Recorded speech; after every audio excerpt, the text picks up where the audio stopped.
Сәлеметсіздер ме, құрметті әріптестер. Жаңартылған бағдарлама негізіне жасалған физика пәні бойынша мұғалімге көмекші нұсқаулық.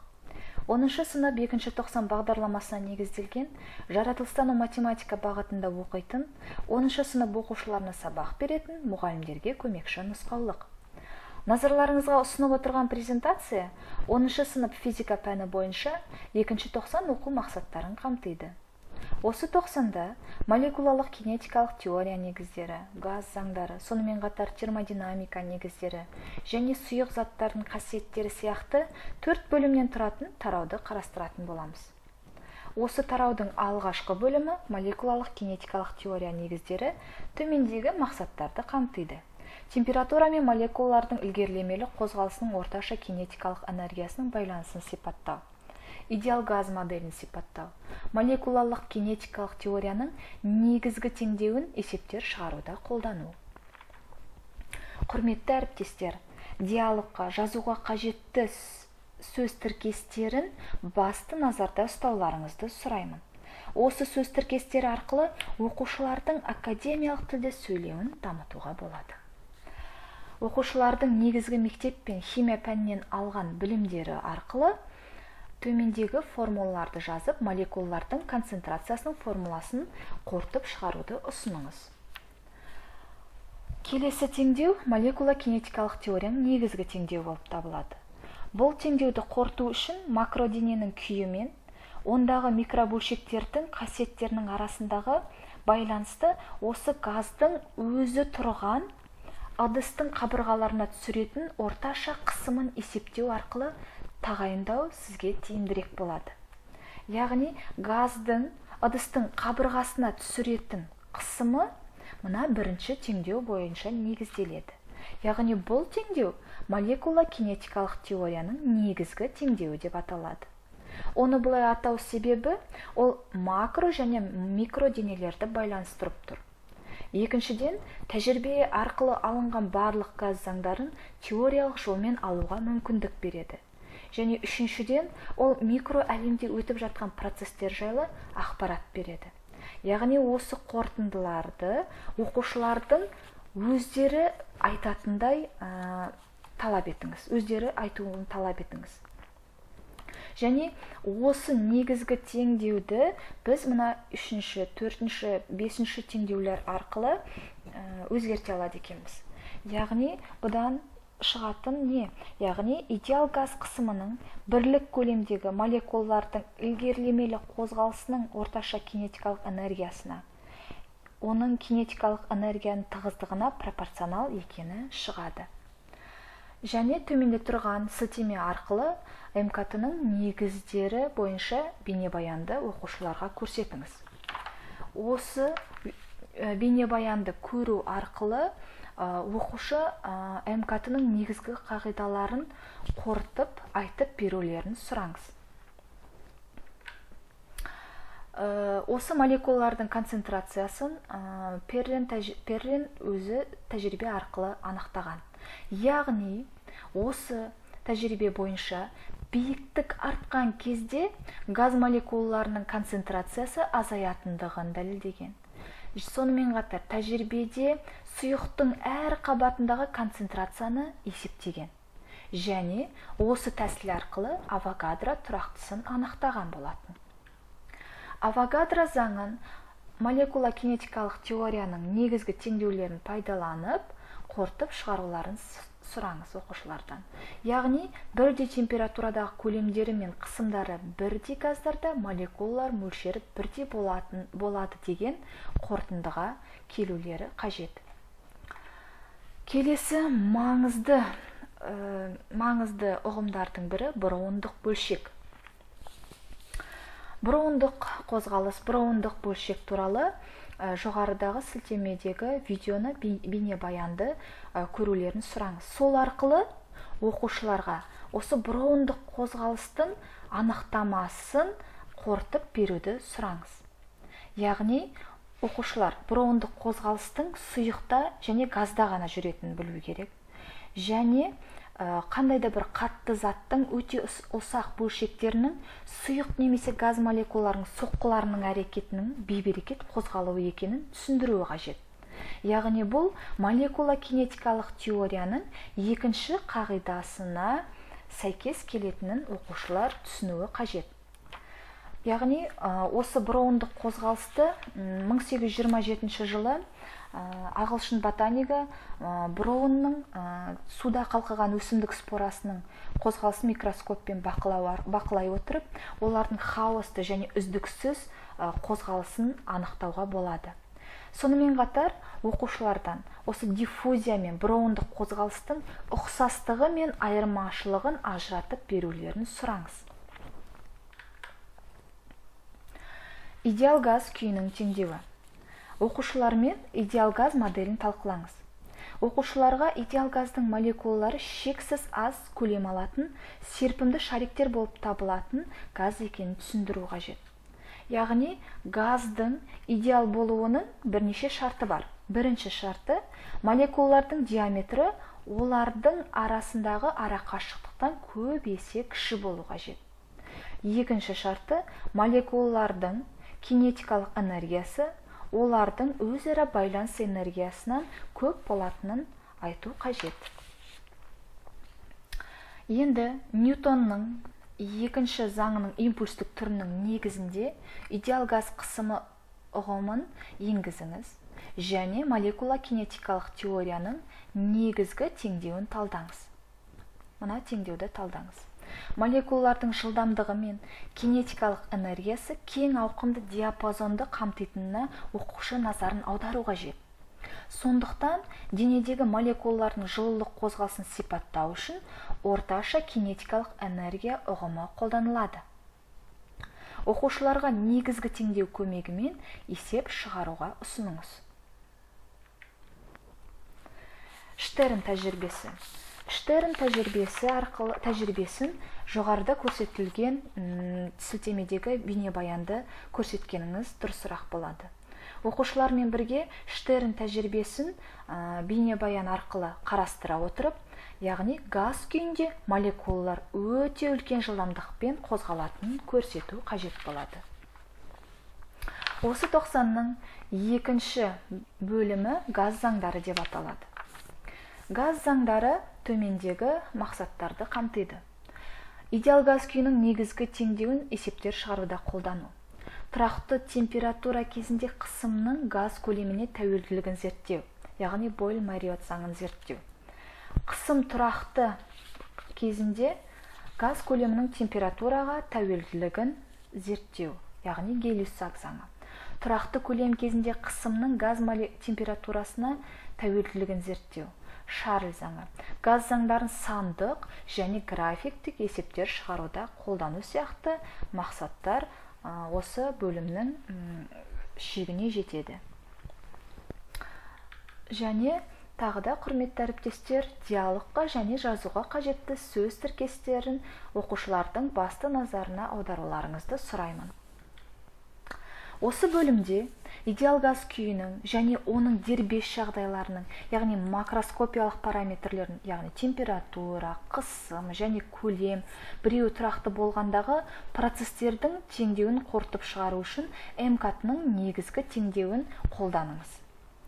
Яғни, мына теңдеуді қолдану арқылы идеал газ күйінің теңдеуін қорытып шығарыңыз.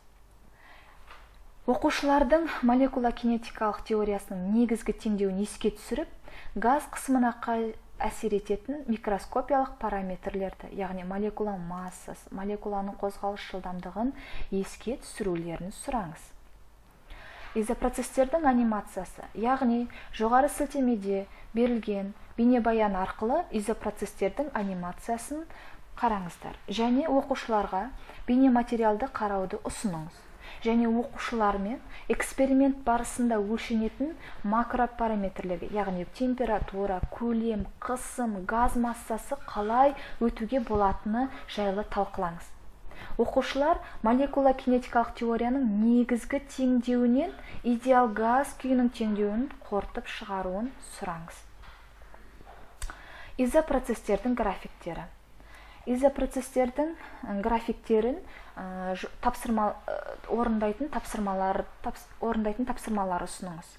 Оқушыларға газ заңдарының тұрмыста және техникада қолданылуына мысалдар келтіруін сұраңыз. Үшінші бөлім термодинамика негіздері деп аталады. Термодинамика негіздері төмендегі мақсаттарды қамтиды. Бір атомды және екі атомды идеал газдың ішкі энергиясының формуласын есептер шығаруда қолдану. Термодинамиканың бірінші заңын изопроцестерге және адиабаталық процеске қолдану. Идеал жылу қозғалтқышы үшін Карнот циклын сипаттау. Сонымен қатар, жылу қозғалтқышының пайдалы әсер коэффициенті формуласын есептер шығаруда қолдану. Сонымен қатар, құрметті ұстаздар, тағы да диалогқа және жазуға қажетті сөз тіркестерін басты назарда ұстауларыңызды сұраймын. Оқушылар осы бөлімде термодинамиканың бірінші және екінші заңдарымен танысады. Және кез келген жылу қозғалтқыштың жұмыс істеу принципін газ заңдары негізінде түсіндіру керек. Оқушыларда жылу машиналарының пайдалы әсер коэффициентінің максимал мәні жөнінде түсінік қалыптасуы қажет. Оқушылармен термодинамика негізгі түсініктерін қайталаңыз.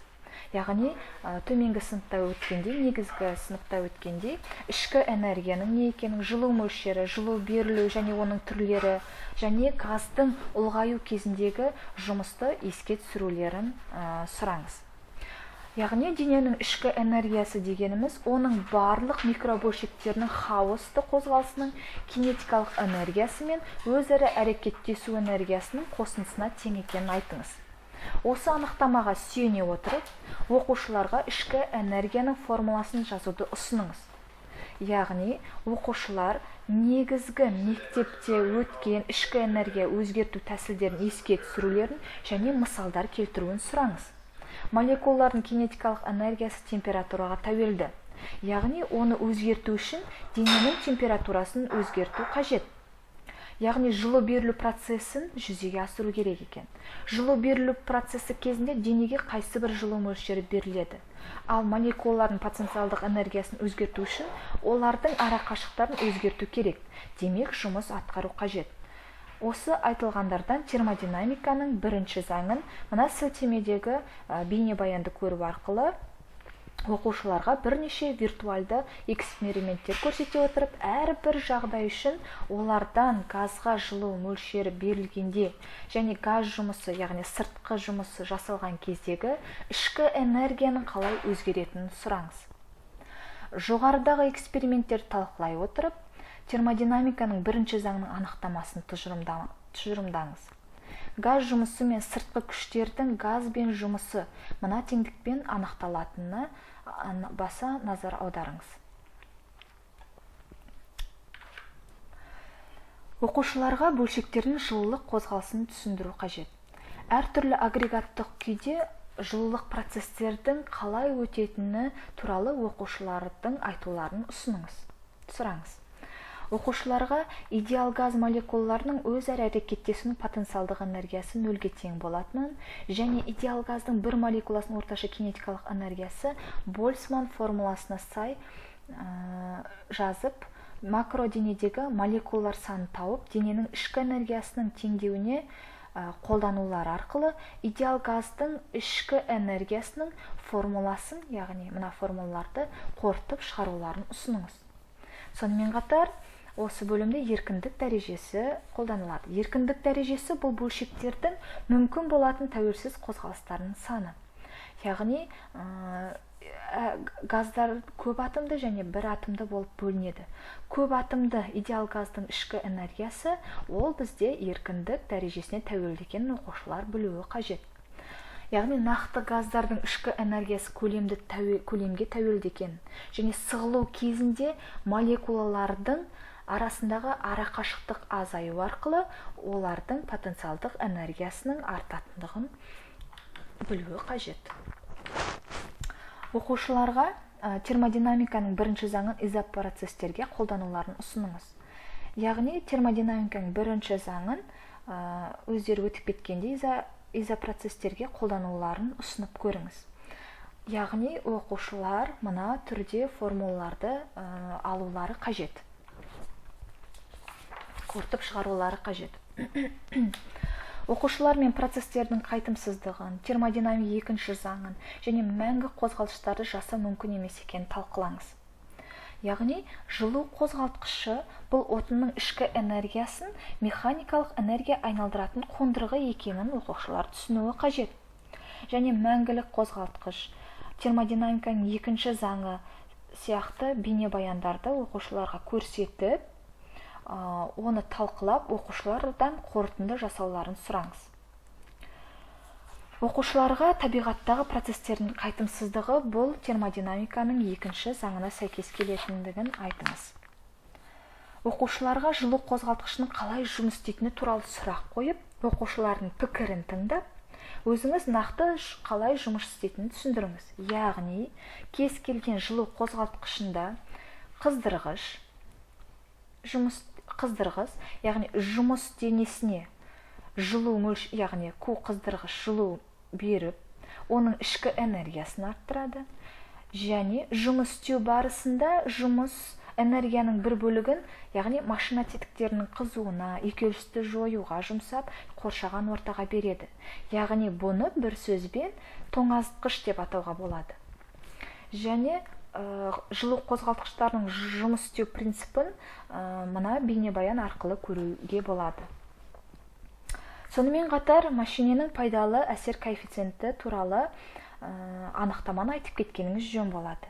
Яғни, машинаның пәкі дегеніміз мына жерден алынған энергияның қанша бөлігі пайдалы жұмысқа кететінін сипаттайтын шама екенін оқушыларға түсіндіріңіз. Яғни, осы анықтама арқылы оқушыларға формуланы қорытып шығаруларын сұраңыз. Яғни, оқушылар мынандай теңдеуді қорытып шығаруы қажет. Сонымен қатар, француз физигі Сади Карноның ең жоғарғы мәнге ие болатын жылу машинесінің идеал түрінің теориялық тұрғыдан ұсынды. Яғни, ол идеал жылу машинесінің пәкін мына түрде есептеуге болатынын көрсетті. Сонымен қатар,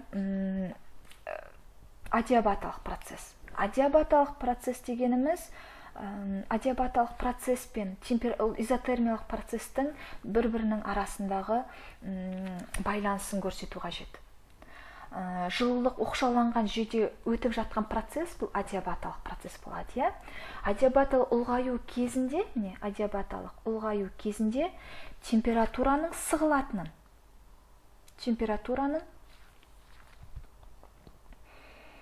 сығылатынын, ал изотермиялық ұлғаю кезінде адиабаталық сығылу болатынын оқушылар осы процесс арқылы, осы теңдеу арқылы, осы график арқылы оқушылардың өздері осы изотермиялық процесс пен адиабаталық процестің қалай бір-бірімен байланысын анықтауға болатынын көрсетуге болады. Енді осы тараудың соңғы бөлімі сұйық және қатты денелер деп аталады. Және бұл бөлімнің төмендегідей мақсаттарды қамтиды. Біріншісі, гигрометрдің және психрометрдің көмегімен ауаның салыстырмалы ылғалдылығын анықтау. Сұйықтың беттік керілу коэффициентін әртүрлі тәсілдермен анықтау. Әртүрлі қатты денелер мысалында кристалдық және аморфты денелердің құрылымын ажырату. Серпімді деформация кезінде Юнг моделін анықтау. Және де, құрметті әріптестер, тағы да диалогқа және жазуға қажетті сөз тіркестеріне баса назар аударуларыңызды сұраймын. Оқушылар негізгі мектепте өткен диффузияға мысалдар келтіруін ұсыныңыз. Заттың әртүрлі агрегаттық күйінде диффузияның әртүрлі жүретініне мысалдар келтіруін сұраңыз. Және оқушыларға заттың үш күйі деформацияға ұшыраған кезде дене қалай өзгеретінін айтуларын ұсыныңыз.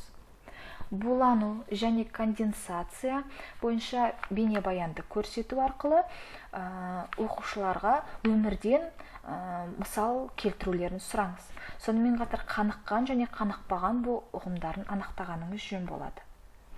Абсолют және салыстырмалы ылғалдылық туралы ұғымды енгізіңіз.